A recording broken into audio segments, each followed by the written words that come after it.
ओम ओम ओम। जय श्री कृष्ण, जय श्री राधे, जय सिया राम, जय हनुमान। होलिका दहन का पर्व अपने भारत और जो भी जहाँ भी सनातन संस्कृति, जहाँ भी सनातन धर्म के भक्त हैं, सनातन धर्म को मानने वाले हैं, वो बड़े हर्षोल्लास के साथ इस पर्व को मनाते हैं। यह पर्व फागुन पूर्णिमा के दिन जो है हर साल आता है। इस पर्व को मनाने के पीछे ऐसी कथाएं हैं कि हिरण्याकश्यप जो राजा थे सतयुग के अंदर, उनके एक भाई हिरण्याक्ष जो थे, उनका वध भगवान विष्णु ने अवतार जो लिया था, वराह अवतार के रूप में जन्म लेकर के और हिरण्याक्ष का वध किया था। तो उस वध के कारण जो उनके भाई हिरण्याकश्यप थे, उनको बड़ा गुस्सा आया और उन्होंने बदला लेने की ठान ली और उन्होंने विष्णु के प्रति अपना जो है ना स्वभाव बना लिया। तो उनके एक प्रहलाद नाम का एक जो है पुत्र हुआ, जो भगवान का बहुत ही अच्छा भक्त था, क्योंकि वो जब उसके अंदर थे, पेट के अंदर थे, तो उस टाइम जो है ना नारद जी उनको ले गए थे, उनकी माता जी को। इंद्र जो है ना उनकी माता जी को जो है ना ले जा रहा था, तो नारद जी ने कहा कि जो है ना इसको मत ले जाइए। और नारद जी ने जब उनको कथाएं सुनाई, अपने पास रखा, तो वो भक्ति से अंदर जो है ना उधर के अंदर ही जो है ना बहुत कुछ सीख गया और भगवान का पूरा भक्त बन गया। तो प्रहलाद भक्त का जब जन्म हुआ, जन्म से ही वो जो है ना भगवान की भक्ति किया करता था।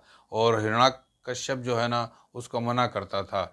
खूब प्रयास कर लिए, पहाड़ों के ऊपर से भी उसको गिराया गया, हाथियों के नीचे भी कुचलवाने की कोशिश की, और बहुत सारे प्रयास जो है ना उसको जलाने की, जैसे भी मतलब जो है ना सर्प से कटवाने की, बहुत सारे प्रयास उसको जो है ना मारने के किए गए, लेकिन उसके ऊपर कोई असर नहीं पड़ा। प्रहलाद की भक्ति जो है ना इतनी पक्की थी।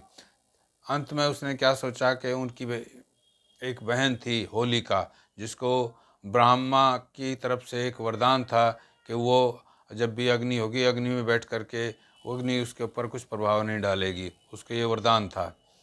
तो हिरण्याकश्यप ने क्या काम किया, और होलिका को बोला कि तुम प्रहलाद को गोदी में लेकर के बैठ जाओ और हम अग्नि प्रज्वलित कर देंगे, तो होलिका बच जाएगी और प्रहलाद जो है ना उसी में जलकर भस्म हो जाएगा। तो ऐसा ही किया गया और होली बना करके पूरे जो है ना लकड़ी वगैरह जो है ना और उपले वगैरह लगा करके, और उसके अंदर जो है ना उसको बिठा दिया गया होलिका को, और गोद में प्रहलाद भक्त को बिठा दिया। लेकिन भगवान की करनी तो कुछ होती है, भगवान अपने भक्त का जो है ना पतन थोड़ी होने देते हैं। उनको जो है ना किसी भी प्रकार से उनकी भक्त की हानि नहीं होने देते। उल्टा क्या हुआ कि होलिका तो जल गई और भगवान की कृपा से जो प्रहलाद भक्त थे वो बच गए। तो इस प्रकार से उन्हीं की स्मृति में ये होली का पर्व मनाया जाता है हर साल। होली के पर्व के अंदर जो है ना लकड़ियाँ इकट्ठी कर ली जाती हैं, उपले वगैरह इकट्ठे किए जाते हैं, और उसके अंदर जो है ना एक 15 दिन पहले जो है ना एक जिसको डांडा गाड़ना बोलते हैं, एक बड़ी सी लंबी सी लकड़ी जो है ना अंदर पहले स्थापित की जाती है, और उसके चारों तरफ फिर आहिस्ता आहिस्ता जो है ना लकड़ी वगैरह लगा करके उसको होली बनाया जाता है, होली बोलते हैं उसको। जब ये होली का दहन किया जाता है तो तब उस प्रकार जो है ना उसको बचा लिया जाता है, जो अंदर लकड़ी गाड़ी जाती है। उससे पहले उसका पूजन किया जाता है, जो सूत होता है उससे जो है ना स्त्रियां जो हैं उसको चारों ओर लपेट करके और उसकी पूजा करती हैं, जल छिड़कती हैं, और इस प्रकार से जो है ना खिलौने वगैरह जो है ना वो उनका भी सेवन करती हैं, अच्छे अच्छे खिलौने बनाती हैं, बच्चों को ले जाती हैं, टीका वगैरह करते हैं। तो मतलब बड़े मतलब जो है ना हर्षोल्लास के साथ और बड़े रीति रिवाज के साथ ये पर्व मनाया जाता है इस प्रकार से। तो एक कथा ये भी है कि भगवान शिव ने जो कामदेव थे उनको भस्म कर दिया था, क्योंकि कामदेव को जो है ना भगवान शिव की भक्ति जब वो अपनी उपासना में बैठे थे, ध्यान में बैठे थे, तो उनके ध्यान को भंग करने के लिए कामदेव को भेजा गया था। तो कामदेव को उन्होंने जैसे ही वो उनका ध्यान डगमगाया, ध्यान से उठे, तो कामदेव को उन्होंने अपनी दृष्टि से भस्म कर दिया। और कामदेव जब भस्म हो गया तो जो है ना हाहाकार मच गया। देवताओं ने, नारद ने, सब ने विनती की। तो विनती करने के पश्चात जो है ना कामदेव को जीवित तो कर दिया, लेकिन स्वरूप में नहीं किया। स्वरूप उनका जो बना वो कृष्ण अवतार के अंदर जो है ना कृष्ण के घर में जो है ना उसने जन्म लेकर के, और जब कामदेव का जो है वहाँ जन्म हुआ था। तो तब से भी ये जो है ना होली का प्रोग्राम जो है ना, होलिका दहन का जो पर्व है वो मनाया जाता है। इस प्रकार से ये कथाएं जो हैं प्रचलित हैं। तो होलिका दहन के अंदर जो है ना ये एक मुहूर्त निकलता है, मुहूर्त के टाइम ही इसके अंदर अग्नि दी जाती है। उस अग्नि को देने के पश्चात जो है ना जो हमारी खेती के जो जैसे जौ वगैरह जो खेती होती हैं उसमें से जो है नई नई जो बालें हैं उनको ले जाते हैं तोड़ करके, उसके अंदर जो है ना भूनी भी जाती हैं, और उसका भूनने के बाद थोड़ा थोड़ा प्रसाद के रूप में सेवन भी करते हैं।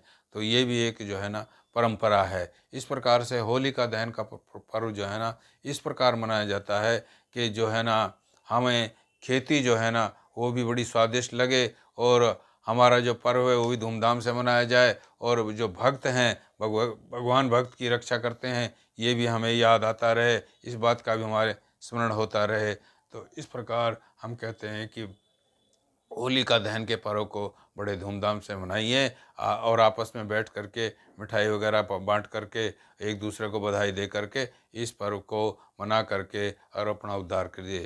तो होलिका जो दहन का जो पर्व है, ये पर्व जो है ना हमारे देश में नहीं है, हर देश के अंदर जहाँ भी सनातन संस्कृति है इस पर्व को इस ढंग से मनाया जाता है कि एक दूसरे को बधाई दी जाती हैं। अब देखिए ना, जो भी कोई भक्त होता है कि भक्त का भगवान पतन नहीं होने देते हैं, तो यहाँ से ये सिद्ध हो जाता है कि भक्त का पतन भगवान कैसे नहीं होने देते हैं।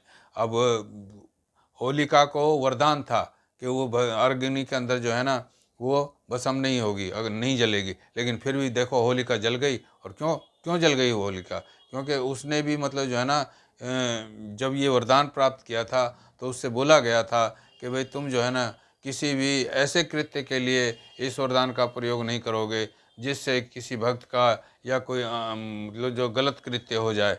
तो लेकिन जो क्योंकि उसने गलत कृत्य किया था, अपने भाई के कहने के अनुसार, अपने भाई के कथन अनुसार उसने ये बहुत गलत काम किया था, एक भक्त को गोद में लेकर के और उसको जलाने की कोशिश की थी। तो इसलिए जो है ना उस वरदान की जो प्रभाव था, उस वरदान का जो असर था वो असर ही ख़त्म हो गया, और उसका जो है ना अंत हो गया, वहीं भस्म होकर के होलिका जो है ना वहीं जल गई।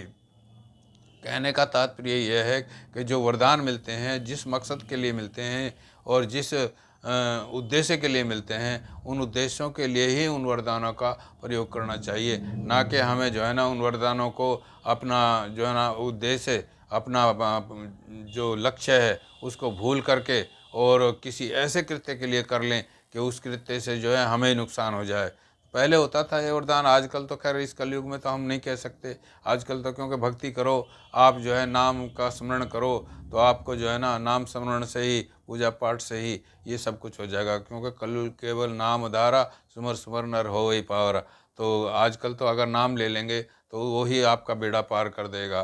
तो पहले ये वरदान वगैरह होते थे, ब्रह्मा जी भी देते थे, शिव जी भी देते थे। तो इस प्रकार से और फिर उनका कल्याण जो है ना अंत में जो है जब कुछ ऐसी कुकृत्य जो करके जब वो उनको कुछ ऐसा लगता था तो उसकी जो है निवारण भी जो है ना भगवान विष्णु ही करते थे। क्योंकि भगवान विष्णु जो है ना वो पालन करता है, उनको सबका ध्यान रखना पड़ता है, वो सबका ध्यान रखते हैं। और वो ये क्षण भर के अंदर तुरंत ही जैसे ही भक्त के ऊपर कष्ट आता है वो भागे चले आते हैं, तुरंत प्रकट हो जाते हैं और अपने भक्त की जो है ना वो पूरी पूरी जो है ना वो रक्षा करते हैं। ये तो होलिका दहन के पर्व से हमें ये शिक्षा मिलती है कि कभी भी किसी कोई आपको ऐसा कोई वरदान मिल जाए जैसे होलिका को मिला था, और वैसा कोई मतलब जो है ना हमें कोई ऐसी प्राप्ति हो जाए जिसका हम यूज करें, जिससे हमें फ़ायदा हो, जिससे हमें अपना लक्ष्य साधना हो, तो उस लक्ष्य को साधने के लिए ही हम मतलब जो है ना उस प्राप्ति को, जैसे गिफ्ट होते हैं उपहार होते हैं ये इसीलिए होते हैं, या कोई मतलब जो है ना सूत्र मिल जाता है हमें, तो वो इसी प्रकार मिलते हैं। ये सूत्र और गिफ्ट वगैरह जो उपहार वगैरह, वो भी उनका भी मकसद यही है।